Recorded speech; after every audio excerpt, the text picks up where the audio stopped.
High বন্ধুরা, আমি নীলিতা বলছি। বন্ধুরা, আজকের এই গল্পটি সম্পূর্ণ শুনলে তোমাদের ওটা আর স্থির থাকবে না। কথা দিচ্ছি, শেষে গিয়ে তোমাদের ওটা অনেক হালকা লাগবে।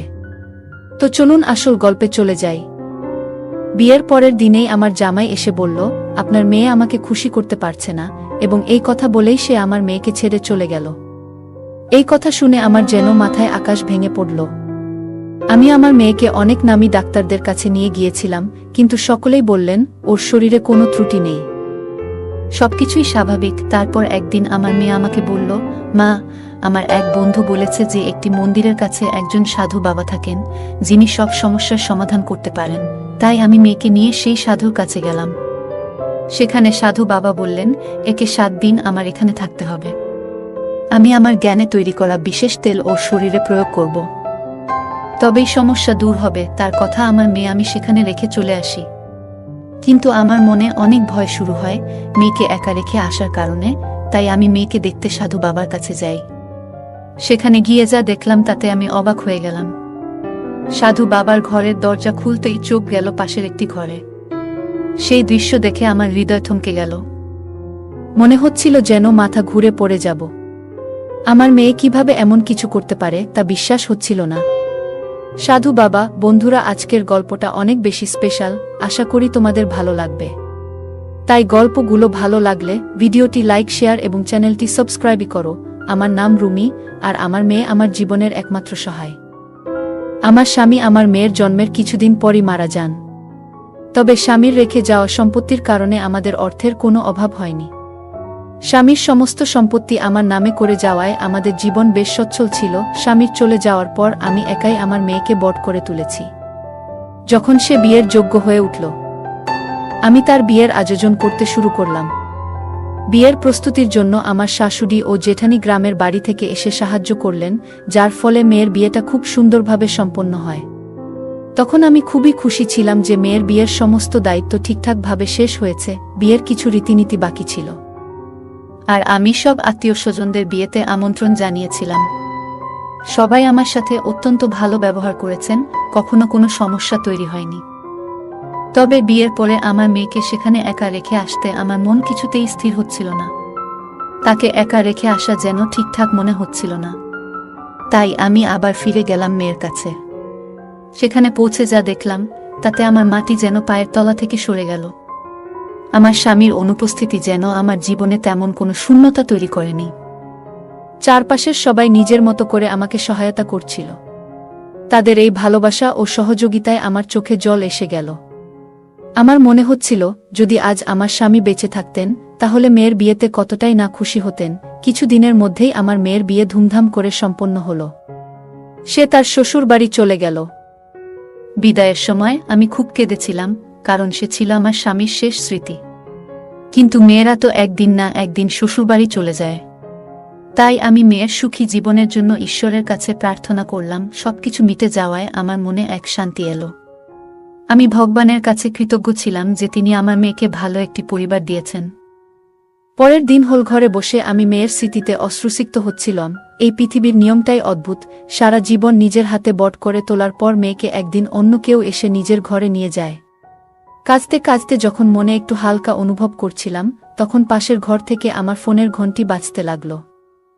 মেয়ের চলে যাওয়ার পর অতিথিরাও ধীরে ধীরে বিদায় নিয়েছিল।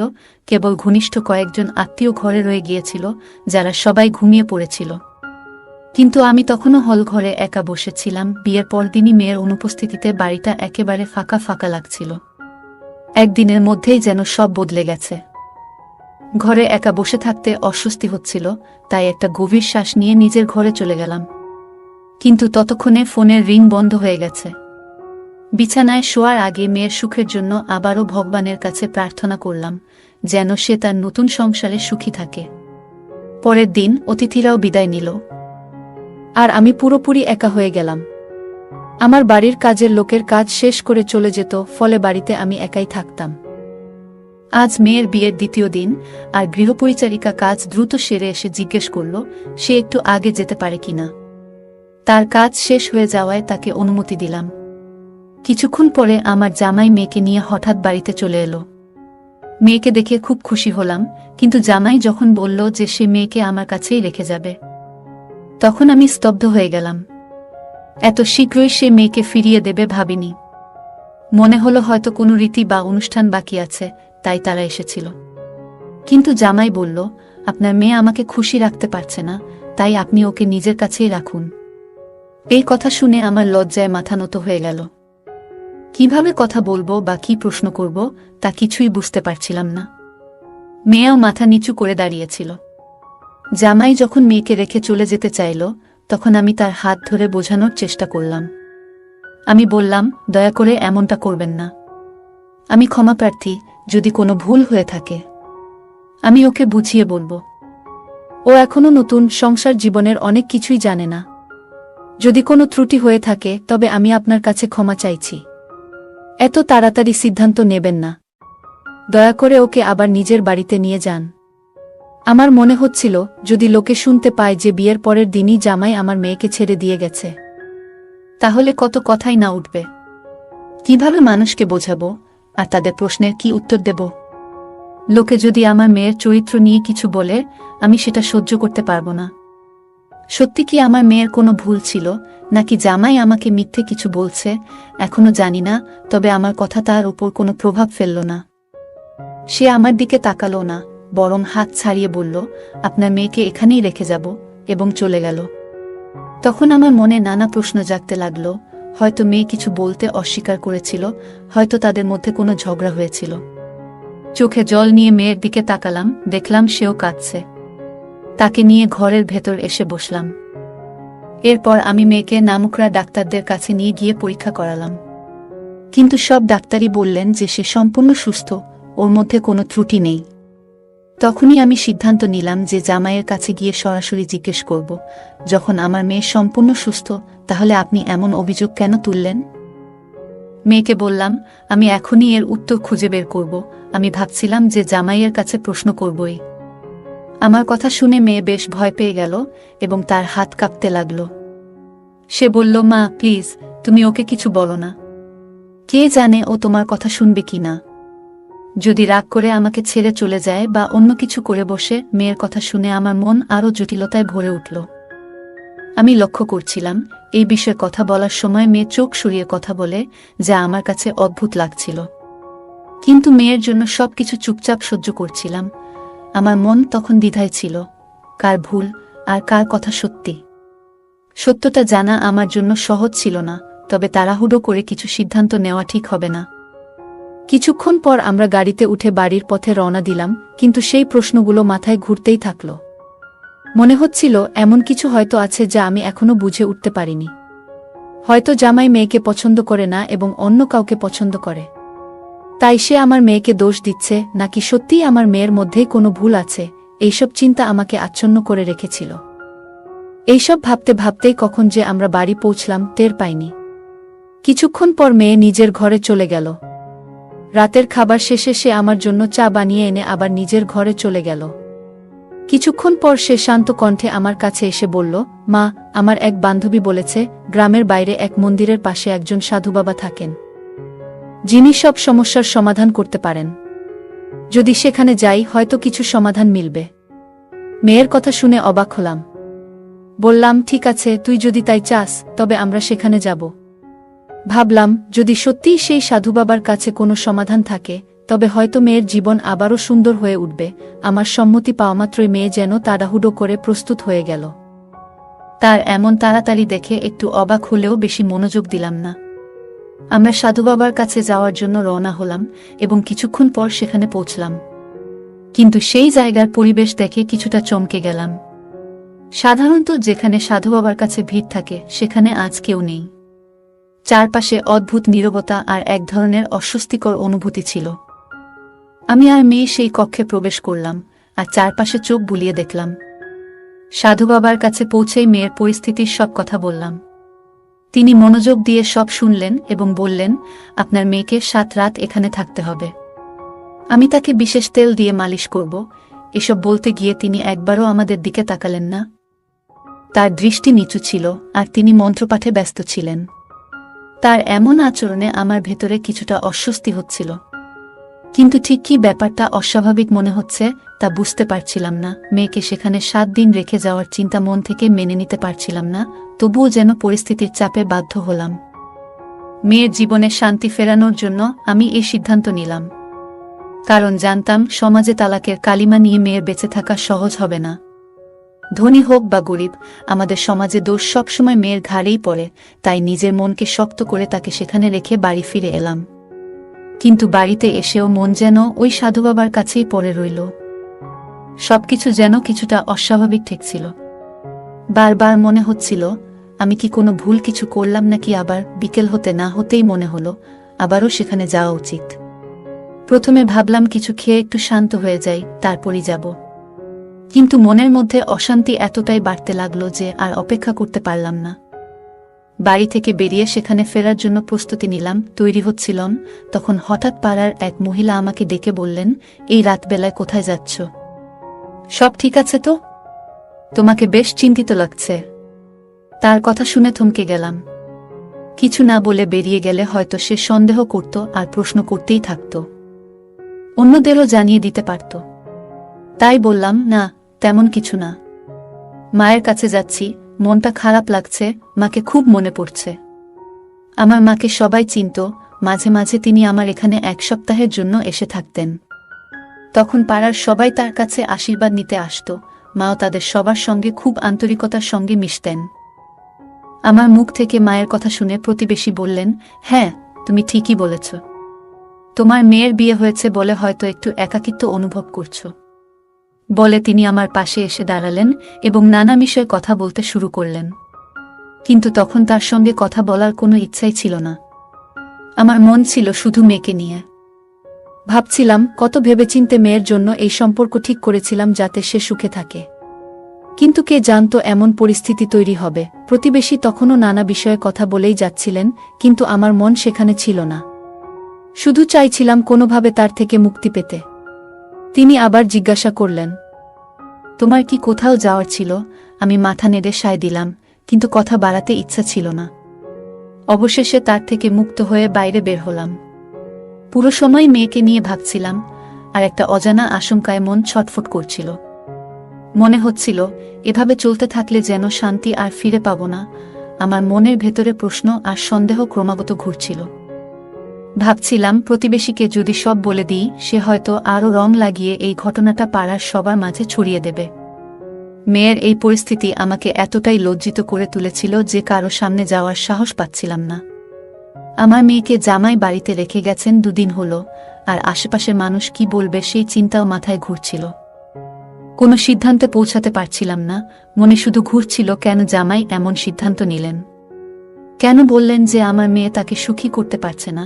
এই চিন্তা মাথায় নিয়ে আবার সেই জায়গায় পৌঁছালাম যেখানে কয়েক ঘন্টা আগেই মেয়েকে রেখে এসেছিলাম। গাড়ি থেকে নেমে গভীর শ্বাস নিলাম আর দ্রুত পা চালিয়ে ভেতরে ঢুকলাম। কারণ মেয়েকে নিয়ে একরাশ সন্দেহ আর চিন্তা আমাকে ঘিরে ধরেছিল। এই দিনে কারো ওপরও বিশ্বাস করা কঠিন, তাই দ্রুত মেয়ের কাছে পৌঁছানোর জন্য এগিয়ে যাচ্ছিলাম। আমার মেয়ে কি ঠিক আছে? জানি না। 1 ঘন্টায় সে কেমন আছে? সাধু বাবার ঘরের দরজা খুলতেই চোখ গেল পাশের একটি ঘরে। সেই দৃশ্য দেখে আমার হৃদয় থমকে গেল। মনে হচ্ছিল যেন মাথা ঘুরে পড়ে যাব। মেয়ে কিভাবে এমন কিছু করতে পারে তা বিশ্বাস হচ্ছিল না। দেখলাম মেয়ে সামনে বসে, আর 30 বছরের মতো এক যুবক, যাকে সবাই সাধু বাবা বলতো, তার মাথা মেয়ের কোলে রেখে শুয়ে আছে। দুজনেই হাসতে হাসতে কথা বলছিল।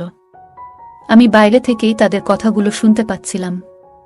সেই যুবক বলছিল, তোমার বিয়ের খবর শোনার পর থেকে এক মুহূর্ত স্বস্তিতে কাটাতে পারিনি।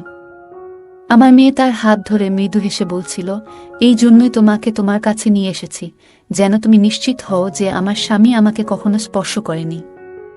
আমি এমন ব্যবস্থা করেছি যাতে আমরা সব সময় একসঙ্গে থাকতে পারি। আমার স্বামী আমার মুখও আর দেখতে চাইবে না। মেয়ে শান্তভাবে তার হাত ধরে কথা বলছিল, এবং আমার ভেতরটা ক্রমশ পুড়ে যাচ্ছিল। এতদিন আমি জামাইকে ভুল বুঝছিলাম, আসল দোষটা যে মেয়ের তা জানতে পেরে নিজেই হতবাক হয়ে গেলাম। তাদের কথাগুলো আর সহ্য করতে পারছিলাম না, তাই রাগের মাথায় দরজা ঠেলে খুলে দিলাম। দরজা খোলার শব্দে দুজনেই চমকে উঠে দাঁড়ালো। ঘরের ভেতরে ঢুকে আমি মেয়ের হাত ধরে তাকে এক চড় মারলাম। তারপর বললাম, এমন কাজ করার সময় তোমার একবারও লজ্জা হলো না? মায়ের কথা একবারও মনে পড়ল না? একা হাতে তোমাকে মানুষ করেছি। আবারও তার গালে এক চড় কষালাম। আমার এই রূপ দেখে সেই কথিত সাধু মেয়েকে বাঁচানোর জন্য এগিয়ে এলো, কিন্তু আমার রাগ দেখে চুপচাপ মাথা নিচু করে দাঁড়িয়ে রইল। রাগে ফুঁসতে ফুঁসতে মেয়েকে জিজ্ঞেস করলাম, তুমি তোমার স্বামীকে এমন কি বলেছ যে সে তোমাকে বাপের বাড়িতে রেখে চলে গেল? তখন মেয়ে কাঁদতে কাঁদতে আস্তে আস্তে বলল, আমি স্বামীকে বলেছি, কেন তুমি আমার সঙ্গে বিয়ে করলে? আমি সন্তান জন্ম দিতে পারবো না, আমার দ্বারা কোনো সন্তান হবে না। তুমি কেন তোমার জীবন নষ্ট করছো? আমাকে ছেড়ে দাও, আমার মা তোমাদের সবার সাথে প্রতারণা করেছে। মেয়ের মুখ থেকে এই কথা শুনে মাথায় হাত দিয়ে বসে পড়লাম।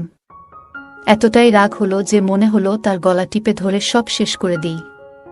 আমার মেয়ে এমন কৌশলে সবকিছু করল কিভাবে? আমি তো কখনো এমন শিক্ষা দিইনি। তবু কেন এমন পথে সে হাঁটল? তখন মেয়ে মাথা তুলে বলল, মা, আমি ওকে ভালোবাসি আর তাকেই বিয়ে করব। সে তখন নির্ভয়ে আমাকে তার কথাগুলো বলছিল, সাহস নিয়ে মুখের উপর বলছিল। কিন্তু সেই সময় আমি কিছু বলিনি, তাকে টেনে নিয়ে বাড়িতে চলে এলাম। বাড়িতে ফিরে তাকে বুঝানোর চেষ্টা করলাম, দেখো মেয়ে, আবেগে ভেসে কোনো সিদ্ধান্ত নিও না। জানি তুমি ওকে ভালোবাসো, কিন্তু ভাবো, এখন তোমার বিয়ে হয়ে গেছে, এখন তোমার একজন স্বামী আছে এবং তোমার জন্য নিজের সম্পর্কের দিকে মনোযোগ দেওয়া জরুরি। আমি তাকে অনেক বোঝানোর চেষ্টা করেছিলাম, কিন্তু সে আমার কোনো কথাই শুনতে চাইছিল না।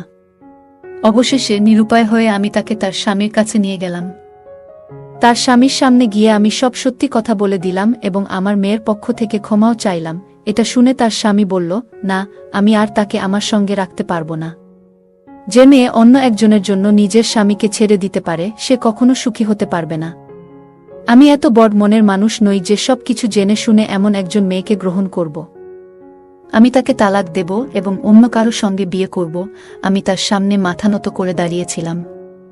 আমি জানতাম সে একজন খুব ভালো মানুষ এবং আমার মেয়ে তার সঙ্গে খুব সুখী হতে পারত। আজ না হোক কাল সব ঠিক হয়ে যাবে বলে আমি আশা করেছিলাম। কিন্তু আমার সমস্ত প্রচেষ্টা সত্ত্বেও সে আমার কথা মানেনি। অবশেষে তার স্বামী আমার মেয়েকে তালাক দিল এবং অন্য কারো সঙ্গে বিয়ে করল। এরপর আমি আমার মেয়ের বিয়ে সেই ব্যক্তির সঙ্গে দিয়ে দিলাম যাকে সে সত্যিই ভালোবাসত। সে তার প্রথম স্বামীকে স্পর্শ করতেও চায়নি, তাই আমি সিদ্ধান্ত নিলাম যে তার দ্বিতীয় বিয়ে সেই ব্যক্তির সঙ্গেই হওয়া উচিত যাকে সে ভালোবাসত। আমি আমার মেয়েকে রাগান্বিত হয়ে বললাম, আজ থেকে তোমার সাথে আমার আর কোনো সম্পর্ক নেই, আর কোনো দিনও আমার সামনে আসার চেষ্টা করো না। তোমার বাবা চলে যাওয়ার পর আমি একা তোমাকে বড় করেছি। তুমি তখন খুব ছোট ছিলে। চাইলে আমি অন্য কারো সাথে বিয়ে করে নতুন জীবন শুরু করতে পারতাম, কিন্তু আমি সেটা করিনি। তোমাকে সঠিক শিক্ষা ও ভালো জীবন দেওয়ার চেষ্টা করেছি যাতে তোমার কোনো অভাব না হয়। কিন্তু তার পরিবর্তে তুমি আমাকে কি দিলে? এই কথাগুলো বলে আমি তাকে বাড়ি থেকে বের করে দিলাম। কিভাবে সে এখন বাঁচছে, কেমন আছেন তার স্বামী, এসব নিয়ে আমি আর কোনো খোঁজ খবর রাখিনি। তার বিয়ে হয়েছে 7 বছর হলো, আর এই 7 বছরে একবারও সে আমার কাছে আসেনি। তবে হঠাৎ একদিন সে এসে আমার সামনে দাঁড়ালো এবং বলল, মা, আমি যে মিথ্যা বলেছিলাম যে আমি সন্তান সম্ভবা হতে পারি না, সেটা এখন সত্যি হয়ে গেছে। এই 7 বছরে আমি কখনোই মা হতে পারিনি।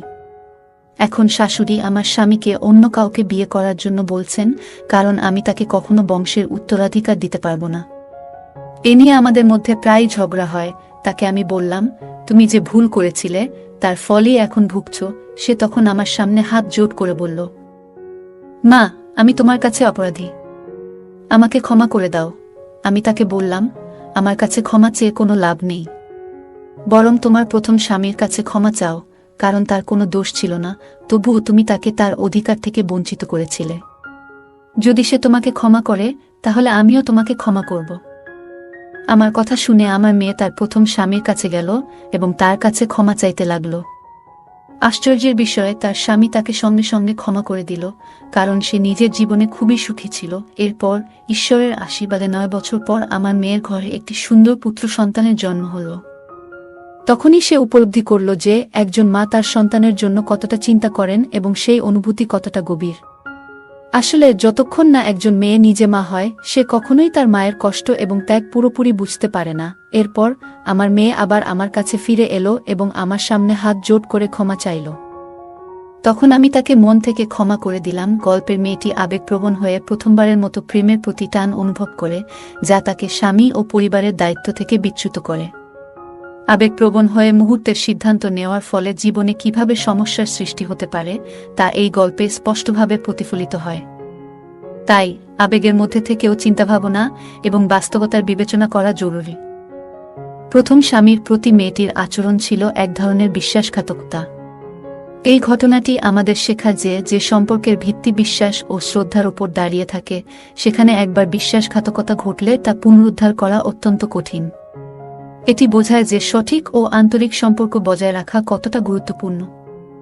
মেয়েটির প্রথম স্বামী তাকে ক্ষমা করার মধ্যে যে মহানুভবতা দেখিয়েছিল, তা আমাদের শেখায় যে ক্ষমার মাধ্যমে মানসিক শান্তি এবং সুখ পাওয়া যায়।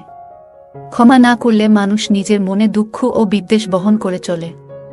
ক্ষমার শক্তি শুধুমাত্র নিজেকেই নয়, অপরপক্ষকেও শান্তি দিতে পারে। গল্পে মেয়েটির মা তার সন্তানকে সব রকম ত্যাগ স্বীকার করে বট করেছিলেন, কিন্তু মেয়েটি তা তখন উপলব্ধি করেনি। কিন্তু নিজে মা হওয়ার পর সে উপলব্ধি করল একজন মা কিভাবে তার সন্তানের সুখ দুঃখ নিয়ে চিন্তা করেন। এই শিক্ষা আমাদের বোঝায় যে যতক্ষণ না কেউ নিজে সেই অভিজ্ঞতা লাভ করে, ততক্ষণ সে অন্যের ত্যাগ ও কষ্ট পুরোপুরি বুঝতে পারে না। গল্পের শেষে মায়ের ক্ষমা এবং মেয়ের সঙ্গে পুনর্মিলন আমাদের শেখায় যে সত্যিকারের ভালোবাসা কখনো দূরত্ব মেনে নেয় না। ভালোবাসা এবং সম্পর্ক যতটা ভেঙে যাক না কেন, সঠিক উপলব্ধি এবং ক্ষমার মাধ্যমে সম্পর্ককে আবারও মজবুত করা সম্ভব। বন্ধুরা, আজকের গল্পটা এখানেই শেষ। আশা করি গল্পটি আপনাদের ভালো লেগেছে। যদি গল্পটি আপনার হৃদয় ছুঁয়ে যায়, তাহলে অবশ্যই লাইক করতে ভুলবেন না। আপনার মতামত কমেন্টে জানাতে পারেন এবং আপনার বন্ধুদের সাথে গল্পটি শেয়ার করুন। এমনই আরও মজার এবং আবেগঘন গল্পের জন্য আমাদের চ্যানেলটি সাবস্ক্রাইব করুন এবং বেল আইকন চাপতে ভুলবেন না, যাতে আমাদের কোনো গল্প আপনারা মিস না করেন।